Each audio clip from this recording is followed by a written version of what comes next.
Is it? Can y'all hear me? Amazing. Okay, we see a couple coming in, and then we'll begin. Hello, you all. I'm Ann Cross, and I have the great honor of serving as chairman of the Hanover County Community Service Board this year. It's an amazing county agency. It has an amazing board of people who care deeply about this county. And this is always an exciting event for us when we honor someone with, or several people, but tonight just one, with the Gene C. Harris Award. So before we get going, I'm going to ask the members of our board and our executive director to stand up. Let's see, we have got Gene Edwards. Let's see, Gary Perkins I know is here. Is Jeff Katz here? No. Okay. Ryan Hudson I know is here. I'm trying to look up there and see you all. Who else? No, Carol McDade is not here. Lynn Wilkinson, Carol, did you come in? Good. Okay, thank you.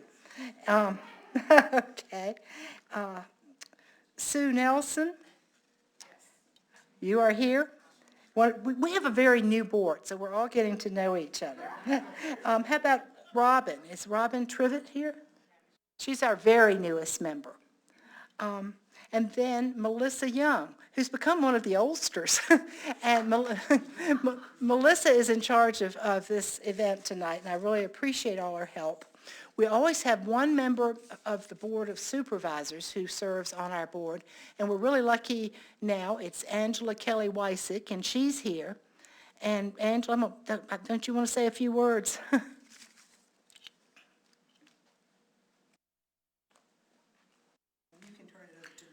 Thank you. Go ahead and pull my mask down while I speak to you from here. Well, thank you very much. I wish to offer our greetings and appreciation for everybody being here tonight on behalf of our entire Board of Supervisors. I know that I have a couple of colleagues who are trying to finish up a community development meeting in another building and make it over so they could at least put in a quick appearance.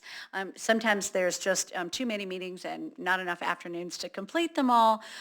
So again, I know that they would want me to offer their best to you and certainly to our honorees this evening, and of course our appreciation to the CSB. We are one of, as you know, 40 community service boards across the Commonwealth with a mission to partner with individuals to provide supports and services in the areas of mental health, developmental disabilities, and substance use disorders. That's, the textbook definition there, but I think it's really important for us to really focus on the fact that we are really trying to improve and help people live fulfilling lives, right, in every sense of the word. And the work that all of our CSB members do and all of our staff members. I don't want anyone to forget that we have an entire staff of, what is it, Ivy, 150 employees. And I think sometimes, particularly in government, maybe I'm feeling a little jaded, but sometimes, people want to throw around the word bureaucrat, right?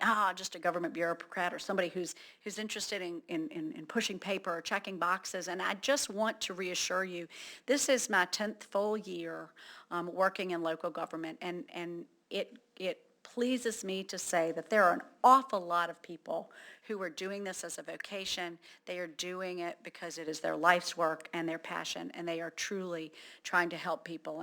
And as far as bureaucracy goes, yes, we have a little bit of that, and we do our best to try to move that out of the way.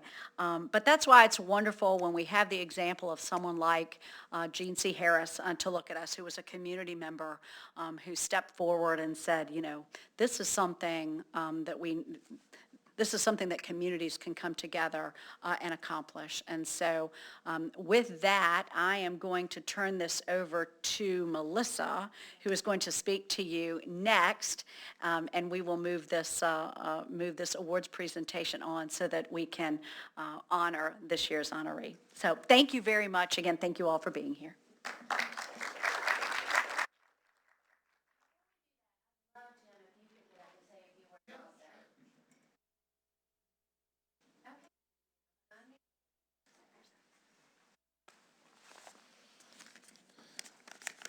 Thanks, Melissa. My name is Jim Taylor. I'm Deputy County Administrator, and I have the pleasure of working with the CSB as one of the departments that I'm responsible for. So John Budesky, our County Administrator, sends his regrets. He's unable to be here because he's tied up in a community meeting. But on his behalf, thank you for your attendance today to celebrate Hanover County, the Hanover County CSB, and this year's Gene C. Harris Award winner. And this is not a secret, right? I can say, okay, Wendy Atkinson. We are so fortunate to have people in our county who are dedicated to making a difference in the lives of others. And indeed, the spirit of volunteerism is strong with so many people working for a better community. Congratulations, Wendy, and thank you for all that you do for our community, especially at the Wings of Hope Ranch. And I guess we're going to hear all about this here maybe in a minute. Because of your willingness to share your time and talents, many kids are provided a much more rewarding and satisfying experience. And you've been described as a miracle worker, so it's obvious that you are appreciated and that you're making a difference. I appreciate all of our CSB board members and the service that you provide to our county. Thank you for continuing to honor the legacy of Gene C. Harris in this way by recognizing the efforts of someone special in our community. From what I've heard about Jean, she was extremely passionate about Hanover County and was not shy about standing up and for what she felt was right and for those who needed a voice. So again, on behalf of the County Administrator's Office, please accept our sincere appreciation and congratulations, Wendy, on this recognition. Thank you.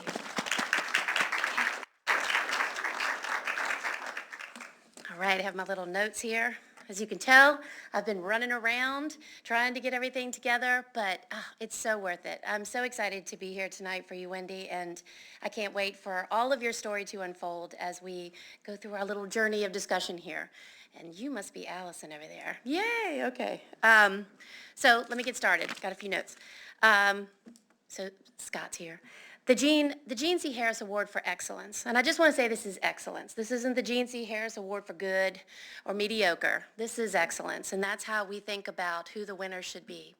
Was established in January of 2000 to honor Jean for her dedication and her commitment to the Hanover Community Services Board.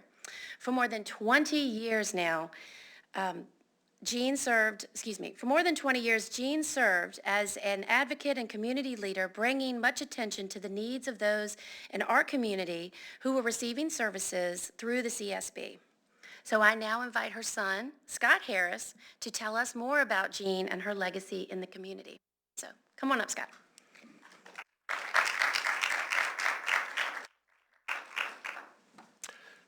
Thank you, Melissa, and hello, everybody. Good afternoon. Since last year, when we were meeting virtually, I don't know if anybody recalls, but we were on a little computer with a little screen like that. It didn't feel especially celebratory, but in the years since then, I've been thinking about things because I know that and I thank you for inviting me, but I assume that probably for at least a few more years, you might invite me to come. I thought I ought to start thinking about some more stories about my mother so that I don't just rehash, the same old thing. But I spent the last year trying to think about how does somebody that is a small girl from Hanover County, in the backwater of the Richmond area perhaps, how did she, what formed her to where she became what I would consider to be a champion of the unheard. And it's probably because she grew up in a country store less than a half a mile from here with a father that had a third grade education but was probably the smartest man that I've ever known, who showed her by example what it was to be a member and a part of the community. Back there in the early 1900s, there was a lot of separation and segregation in our communities, and my grandfather's store was the only non-segregated store in the area. And so, which he took a lot of heat for that, but he was sort of like my mother, and that kind of stuff washed off of him. But my mother was able to experience the full breadth of a community and the good, the bad, the haves, the nots, and she always felt that there were segments of our community, our county, that were not being heard and that needed a voice. And so how she decided that 5'2", nothing, kind of a little woman, which would be the, what, in my words, the champion of the people who were not being heard. I have no answer for that. I think she fell into it, to be honest with you. I seriously think that somebody stopped by her house one day that she knew because she had a lot of friends, and they needed something, and she started making phone calls to see how she could help that person. And then that person told somebody, and then they came to our house. And so everybody, and I may not think this, but I believe to the bottom of my heart that the Community Services Board started, over on Liberty Oaks Lane, just off Route 54, 3/4 of a mile from here at the residence of Jean Harris. But I do want to tell you one story about her feistiness, because she was a very feisty, and somebody told me, they go, well, I heard she was feisty, and that's true. That's true. She would have fought anybody, regardless. But when she was 10 years old, she was attending the Hanover Grammar School, which was just across from St. Paul's Church, a couple tenths of a mile from here. And they combined with Henry Clay Elementary and High School. So they bused the Hanover Courthouse children over to Ashland to go to school. And one of her neighbors was an 8-year-old boy. His name was Monroe Reese. And so one day after they had moved to Ashland, two 12-year-old boys were picking on Monroe, and they sort of beat him up. And so my mother found out on the bus to Hanover. And so the next day, she asked him to point those boys out. And so I got this vision in my mind, because she wore a dress all the time. She had reddish hair that was curly and like she'd stuck her finger in an electric socket. She went up to those two boys and she beat them up. And she told them to never pick on Monroe again. And so, of course, as you might imagine, Monroe and my mother were lifelong friends. In fact, Monroe's still living. He's in his mid-90s now. But I think when you have a fire in you like that, it has to find an outlet. And my mother's outlet was helping people. And so that's what she did. And so I think that she would be, I say this every year, but it's true, she would be highly embarrassed to be here today, but incredibly thankful and grateful for the community response in this important area that she saw as needing some assistance. But I talked to Wendy for a few minutes before this, and I told her something that I think is true. I don't know you very well, but when there's a fire in somebody to help, it's in their eyes, and that fire is in your eyes. And so it's a privilege for me to be here with you today, to see you receive the award that is named in my mother's honor. And thank you for having me. And I will leave you alone right after this, but I want to tell you one quick story. My wife and I have 6 grandchildren. We have 1 granddaughter and 5 grandsons. Our 3-year-old grandson reminds us of somebody. We couldn't figure out who that was. He has this way of smiling that will just disarm you. And about 6 months ago, my wife said to me, she said, his name is Waylon. She said, you know who Waylon looks like? And I said, no. And she said, your mother. He has your mother's exact smile. And when she said that, it all came together, and it's absolutely right. And so the blessing in my life is that every time we look at our grandson, we see him. Thank you.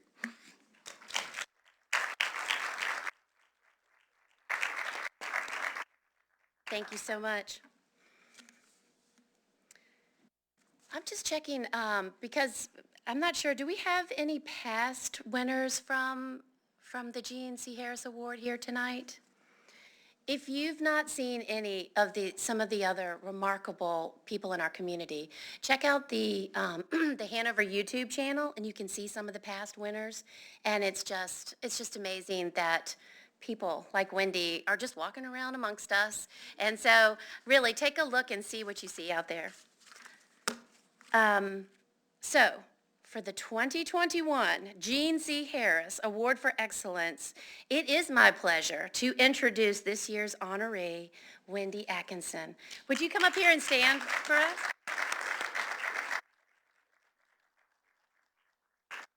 Now I'm just going to get you to stand right here. We're not done with you yet. So, I am the chair of the Public Awareness Committee for the CSB, and Linda and Gary, we're on the committee together, and Ivy, who we haven't really talked about, our executive director, who is the glue that holds all of this together. She helps us get the nomination request out to the community, and so we get all of these amazing nominations, and it's hard, but it wasn't hard. This was really amazing. So we received a nomination. I'm just going to read the first part as if I were reading it. Wendy Atkinson started working with Wings of Hope Ranch years ago in an effort to educate our board of directors on sensitivity training in regards to working with special needs children and their families. They needed help. They didn't know how to work with children with a diagnosis on this autism spectrum or children that had sensory issues. They didn't even know how to even appropriately refer to the children that they were wanting to work with without potentially offending the persons or the families. So they had a lot to learn. And Wendy walked them through so many great concepts on how to be sensitive to the needs, to those special needs. And they invited her to join their team of volunteers, where she not only serves with the children weekly, and the children and the horses, but conducts quarterly, sometimes more, trainings for the volunteers. Her course is called Child 101, and she prepares the volunteers on how to work effectively with children with special needs. Wings of Hope Ranch has learned so much from Wendy and applied this knowledge to their program, which in turn has made them 100% more effective in their goal to minister to children with conflicts and challenges. So that was just the first part of the nomination that we read. And, that's interesting when someone like me gets up and reads that, right? But I think it'd be even more interesting if the person that wrote the nomination would come up and tell us some more. So I'd like to introduce you to the person that sent in this nomination and let her tell you more about Wendy, and I'm honored to introduce Allison Boyd, who wrote this inspiring nomination. Thank you for having me. Thank you for having this award, and thank you for recognizing Wendy, who is very special to us. And Kelly, who's here today, is actually the board member that knew Wendy and felt like it would be great if Wendy could come over and help us get started. So the first time we met her, she spoke to us and did what we call a sensitivity training to our board, and we learned so much just at that. And we, of course, couldn't let her get away with leaving us alone on her own. We got her to start coming and volunteering, and it's just grown since then. She, as you have said, really helped us. Prior to Wendy, if we had a child come with a diagnosis, which there's so many that we didn't know anything about, we would invite the parent to just help us, to join us and help us and walk us through a session with the child. And sometimes they were nonverbal, and so the parent would help us understand what the child's needs are, and we still do that sometimes. But now, because of Wendy's training, we feel so much more equipped and confident and prepared to help all the families that come through our doors. And I think Wendy got really serious about helping when we had a Girl Scout project. They wanted to do a Gold Award, and Wendy had done some training for us, and we learned that this whole world of sensory issues is out there. And if you don't know anything about sensory issues, you should take our class with Wendy, because I get so excited. I get out of my lane and I start telling people about it. And I don't have a degree in occupational therapy, but I just do really get excited about all the things that we learned, and it affects all of us. So when we're learning about sensory issues for our clients, we're actually also learning about sensory issues for ourselves. So in the process of learning all of that from Wendy, we had a Girl Scout want to do her Gold Award at Wings of Hope, and I'm not sure how it all worked out, but they decided that they wanted to build a sensory area for all the children that come to the ranch. And so that was many years ago now, and Wendy consulted on that project and helped them figure out what we needed and what tools we needed, and they built it. And then from that point forward, she did the training for us on how we can use this special sensory area. And even during COVID, since sensory areas have a lot of touching areas, we now have like sensory bags that we take with us that has like an emergency bag we can take with us with the child and the horse, and it has all these tools in it that we learn to use from Wendy. So that was kind of the beginning. And then since then, she's just gone way beyond just training us, and she actually comes out every Thursday night and supervises sessions. And I don't know, Wendy, but I don't think you really knew that much about horses when you first started. She knew everything about the kids. We knew everything about the horses. So she started coming. We volunteered together for many seasons on Sundays. I'd be the horse person. She would be the kid person, and together we made a great team. But now she doesn't even need me anymore. She's on Thursdays now, supervising with another person, and she takes care of all Thursday nights, horses and kids, as a team there. And it's just been a really special relationship. After the sensory classroom, one other really cool thing, and I hope I'm okay to talk about this, but Wendy has a little sister, and Big Sister's little sisters, and Cece is her little sister's name, and they've been together since she was 7, I think, and now she's a junior in high school. And so what was really neat is Cece and Wendy started volunteering together. So I got to know Cece, and the two of them came out, and they continue to do this on Thursday nights together. Even when we thought Cece would be too busy because of sports and stuff, she's still there with Wendy volunteering. And what's really cool about that, and I love to see this in general at the ranch, is when a child who starts out with us is like receiving services or our program, and then they graduate and start serving other kids. And we've seen Cece just blossom with this role of how she's helping other kids. And I don't think Cece knew about horses either. So both of you have been on a crash course with horses and can handle all the horses in our barn. Outside of Wings of Hope, and Wings of Hope is about this much of what Wendy does. I mean, this is a lot of paper and a lot of talk about this much, but she has this whole big spectrum of work that she does in her real job as an occupational therapist, running a whole company that reaches out to so many lives. And when I think about Wendy, I think about just the ripple effect, that just the ripples just from the time she spent with us and how that goes so far and wide. But then that's just like a little part. Think of all the ripples from all the people she works with day in and day out. And I heard Wendy say one time, we've had some difficult kids. We've had some really difficult cases where we didn't know if we could really help. And Wendy's like, I love those cases. Those are my favorite cases. The ones where people don't know what to do or how to help. That's Wendy's specialty. She loves to come in and dig in, not run away. Another thing that Wendy does, I don't even know when she does this, but she helps churches. Families with special needs kids can't go to church. It's difficult. They're not set up for it. They don't have, not only are they not physically set up, they're not mentally and socially ready to be inclusive. So Wendy has spent, I don't even know how many years, starting programs at churches and then consulting with churches so that they can prepare everybody in their church to be inclusive. And I remember the first time Wendy, here I go out, getting out of my lane, but she has I won't have to. She has a graphic that shows like what truly inclusion looks like, what segregation looks like. And as you talk about Jean Harris, I love that because she was a fighter and advocate for people that were being excluded. And that's exactly what Wendy is. She's like, this is not right. The children I work with are being excluded from all kinds of things, and we need to fix that. And churches is one of the biggest ones. So I think just by educating the churches, she's opening all these doors for families that couldn't go to church are able to go. And I can't even name all the churches because people, I could think of 5 or 6 just off the top of my head of churches that have met with Wendy, and she's consulted with them, and she's trained them and gotten their staff organized so that families can get back to church. So needless to say, Wendy's been a great asset to us, priceless to us. And and I've mentioned this, but I don't really know how she fits all of the stuff in during the week that she does. And so willing, during COVID, we actually got her to let us videotape her class because every time in the past, we'd actually have to ask her to come out to the ranch and train a new batch of volunteers.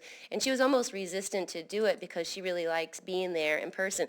But I felt like I was always asking her to come out all the time. Oh, it's, 2 months later, I have another group of people, and she would always say yes, and she would always come. And I don't even know how she does all that, but we're just very grateful. And I know there's a lot of people here that are very grateful for all Wendy has done. in the community and how many families she has helped. And again, when you get to heaven, there's going to be a grand party to show you how far and wide your love has reached.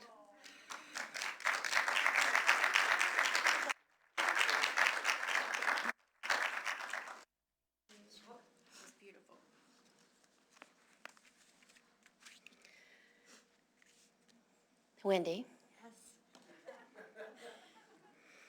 On behalf of the Hanover County Services, excuse me, I keep saying county, Hanover Community Services Board, it is our distinct honor to present you with the Gene C. Harris Award for Excellence to thank you for your commitment to Hanover County in so many ways and things that you do.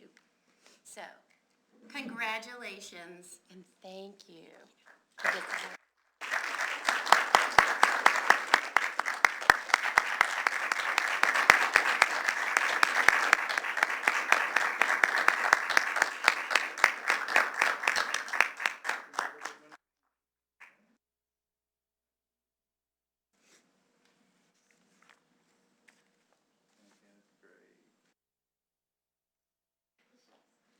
And now we'd love to hear some words from Wendy.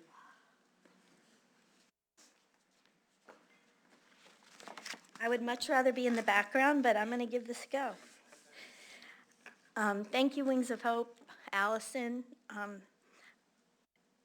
Wings of Hope is an amazing ministry, and if you don't know a lot about it, find out about it. They make a huge difference in the community in Hanover. Thanks for nominating me, and thanks to the Community Services Board for everything that you've done today. When I thought about what did I want to talk about today, I decided that I wanted to talk about community service because that's what this award was for, and a little bit about my journey in community service and just a few other thoughts that I've had along the way. And the first point I want to make about community service is that anyone can do it, but not everyone does it. And I think that's really important because there are so many ways that you can help in your community. And Hanover alone has so many amazing organizations that people can get involved in. And it really doesn't take any special talents. I mean, you just do it. There's trainings, there's opportunities everywhere. And I think sometimes people think they need to have a lot of extra talents or skills in a certain area, but as Allison, so graciously said, I knew nothing about horses. And here I was having to work with horses and not know what I was doing. So I at first had a tendency to kind of go, oh, well, I'll just supervise all the kid stuff. Do you know what I mean? Because that's what I feel comfortable with. But I had to learn the horse stuff. And so it made me grow in a way that I would not have grown if I didn't do that community service. So community service is something everyone could do. And I thought about this when I was writing this, and I thought, wow, if everybody did do community service of some kind, what an amazing community we would all have. And so many needs that are not being met would be met. The second point I wanted to make was that, find a place that you're passionate or a thing that you're passionate about and serve there, because what happens then is it just becomes a way of your life. It just becomes part of your life. And it doesn't even feel like serving anymore. It just feels like it is your life. For me, my two areas of passion were homelessness and inclusion of people with disabilities. And those are where my journey started. It started when I was in high school and I wanted to be a buddy at a camp for a child with a disability. And I was in Virginia Beach at the time. And I loved that opportunity so much that not only did I serve later and do many, many things related to disability and inclusion, but I became an occupational therapist and built a company here in Hanover that's been in Hanover for 28 years, providing occupational therapy services for people with disabilities and children and families. So that opportunity of community service also led me to my career. So I think that's something that people need to think about when they think about whether they do or don't want to do community service. In college, I was really involved more in the homeless ministry, and I went to VCU, so I was right there. And that's another thing. When you serve in an area where you are and what's really going on in the area that you are, it's not so difficult to fit it in your schedule. It becomes a part of where you live and what you do. And then later, when my daughter was about 9, we were having a family devotion time, and she really expressed concern about people not having a house, and she was so worried about that. And so because she did that, I felt this thing inside me that, oh, you need to support that, you need to help her. So I called down and got a homeless shelter that we could work in, and they said, you've got to come with her, though, because she's under 16. And I was like, okay. So we served at a homeless shelter downtown for many years, and we would do the fun games and activities with kids so the moms could take their substance abuse classes. And it was such a delightful thing to do. And my daughter and I, to this day, we still talk about the times down there and what we did and the people that we met. And what was really fun was we would drive down the city of Richmond. Maybe we're going to some store, or we're just driving through Richmond, and we would see someone on the side of the road that we had served in the homeless shelter, and we would pull over and stop and talk and hug them. I mean, how often do you get the opportunity to do something like that? And that, again, was from community service. It was from spending time at that homeless shelter. I saw people in the community later at other times and later and years later that I saw walking on the streets of Richmond that we served and got to be friends with there at that place. And then when my daughter was in high school, I heard that they were trying to bring Young Life Capernaum to Hanover County. So I got on that committee because I was like, yeah, this is my bandwagon. I like this. And so I got on that committee, brought my daughter with me, and we served in the Young Life Capernaum for, I think she served 3 years and I served 5. And then Jen and Clint Dowda got this award several years later, which is really awesome. And then what happened was Young Life Capernaum got so big, and there were so many people coming, even people that were above high school age, you know, that had already graduated, that Young Life said, hey, this is really supposed to be for middle school and high school. We don't want to exclude anybody, but we need something for the older people, the older students that have disabilities that still love this and want to have something like this.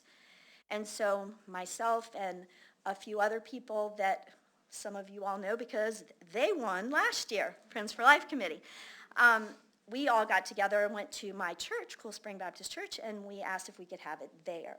And they said yes, and it's still going there to this day. So, and my daughter helped with those before she went off to college, and even when she would come home on the holidays, she would come help and do lessons and teach there.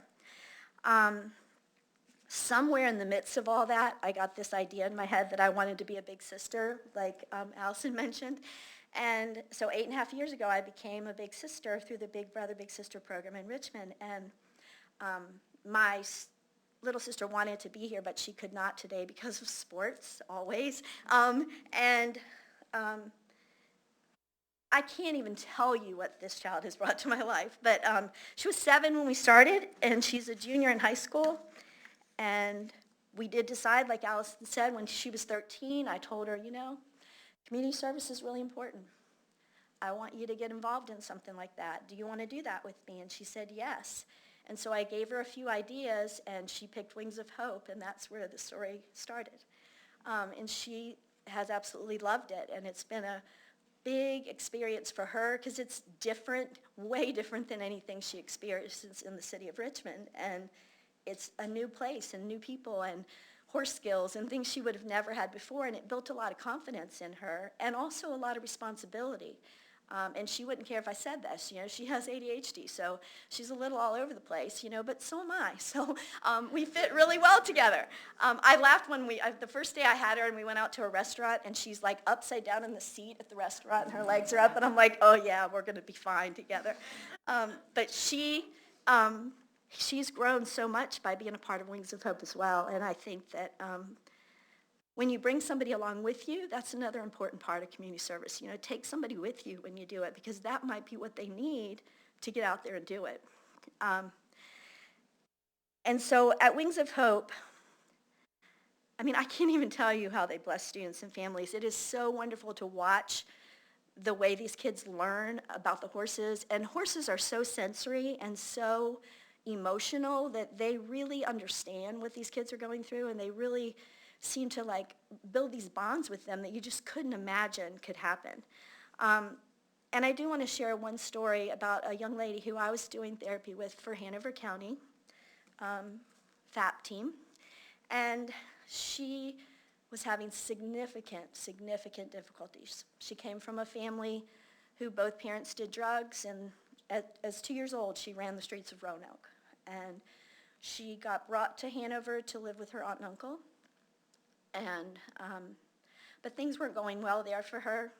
She was still struggling with all the problems in her life and the trauma. And she was being served by multiple facilities and places from Hanover, you know, getting counseling services, and she was getting OT from me. And I was getting ready to discharge her in August. She was doing fabulous because she had been picked up by a foster family here in Hanover County. And it was just like the most explosive, perfect relationship you would ever seen in this family and her. And they checked all of her family sources, and they weren't able to place her appropriately with any of them. So she is going to be adopted by this foster family in Hanover. And she even went in front of the judge and explained to the judge everything she learned in OT and counseling and how she's a different person now. And the reason I share this is because in August, when I was getting ready to discharge her, in the house that she lives in, this is what I just love to watch, the connections that God puts in place, but this house that she went to is a farm, and they have 10 horses and all kinds of animals. And this girl wanted to be a vet. I mean, how perfect is this for this little girl who's had a very traumatic life? And after our session was over, she said, will you walk out to the barn with me? I want to show you some things. And I said, sure. So I walked out to the barn with her, and she goes, well, I just wanted to ask you something. If remember that place, Wings of Hope, you told me that you volunteer at? And I said, yeah. And she said, didn't you say it's for people that have problems or challenges? And I said, yeah. And she goes, well, I just feel like I want to volunteer there because of all my challenges and problems. And would you give me a recommendation? You know, and of course I was like, yes, I would. And I called Allison right away. And she has been serving this semester as a volunteer, serving other children with disabilities and challenges. I mean, what a big turnaround that is for that little girl's life. And I think it's going to make a huge difference in her life and where she goes. And then most recently, I just joined the board for River City Inclusive Gymnastics because the owner, Mike McGrath, is a friend of mine, and he feels the same way I do about inclusivity. And so I'm helping them to try to expand their reach and serve more people with disabilities to do gymnastics activities in the area of Richmond. So what am I going to do next? I don't really know. I just know that I'm ready to do it, and I really hope I'm serving until I'm 90. You know, I love serving. And then my last point about community service is that you really do need to create time. You know, because if you don't, you're going to say you don't have time. It's just we all do it.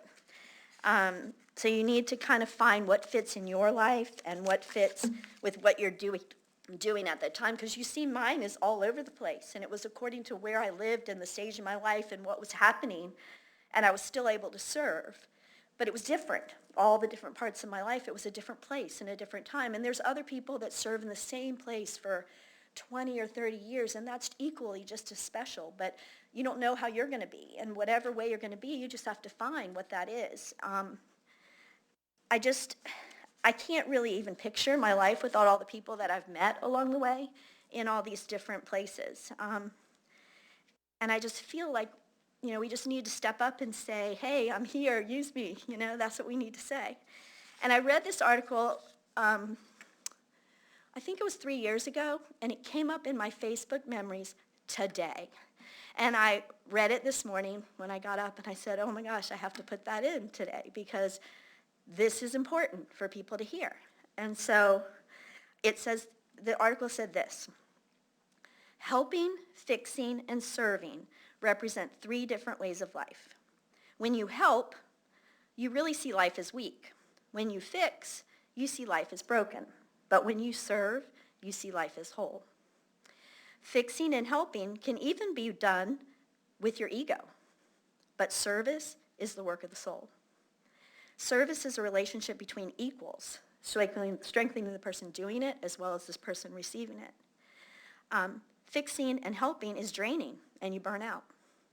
Serving renews you, because serving is pure love in action. And then the last thing, because I cannot leave a microphone without talking about inclusion, because that is so important to me. Inclusion, the definition of inclusion is full participation and contribution in all aspects of life and culture without restriction or threat of marginalization.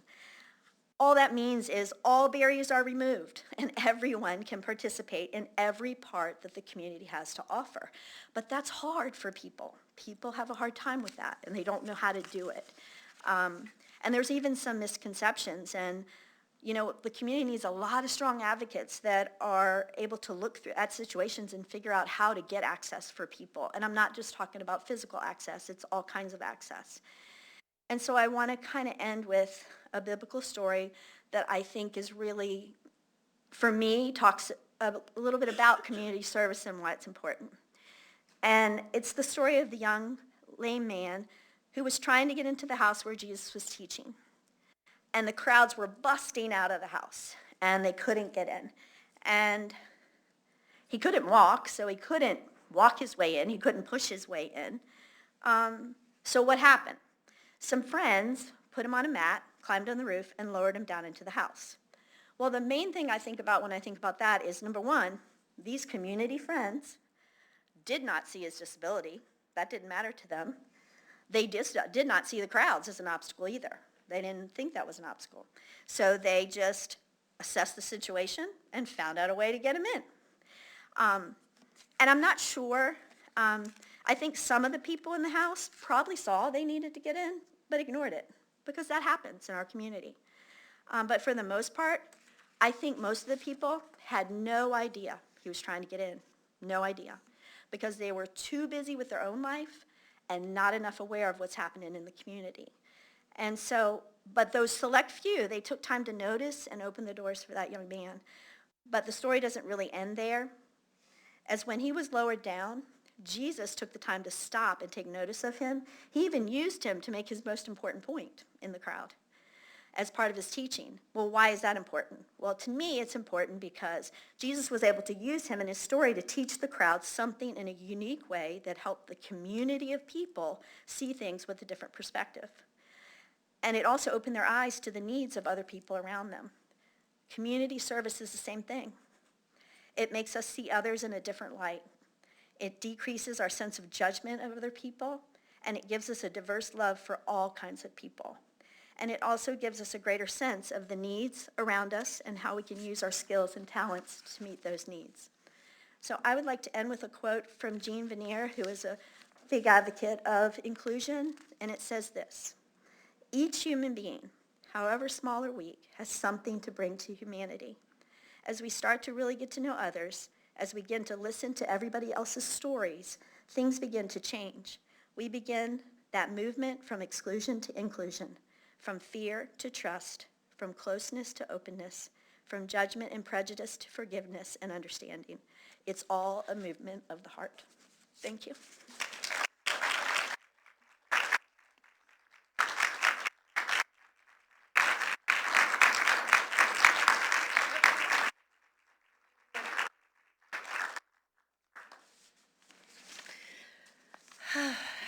Once I thought I cooled down, now I'm worked up again.